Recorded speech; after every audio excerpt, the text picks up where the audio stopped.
కాశీలోని మణికర్ణిక ఘాటు వద్ద అర్ధరాత్రి దాటాక చితిమంటలు కూడా చల్లబడే ఆ నిశ్శబ్ద సమయంలో, అంటే ఖచ్చితంగా తెల్లవారుజామున 3:40 ఈ బ్రహ్మాండంలో ఒక వింతైన ఆధ్యాత్మిక ప్రక్రియ జరుగుతుందని మీకు తెలుసా? ఆ సమయంలో పరమశివుడి డమరుకం శబ్దం వినిపించకుండానే మారుమోగుతుందని, ఆ ప్రకంపనలు ప్రకృతిలోని అణువణువును మేల్కొల్పుతాయని పురాణాలు చెబుతున్నాయి.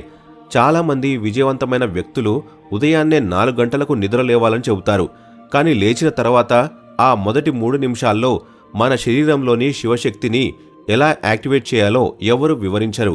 మీరు 4 గంటలకు లేచిన తర్వాత కూడా అదే ఒత్తిడి, అదే ఆందోళనలతో మొబైల్ ఫోన్ చూస్తున్నారంటే మీరు బ్రహ్మముహూర్తాన్ని కాక కేవలం గడియారంలోని సమయాన్ని మాత్రమే ఎంచుకున్నారని అర్థం.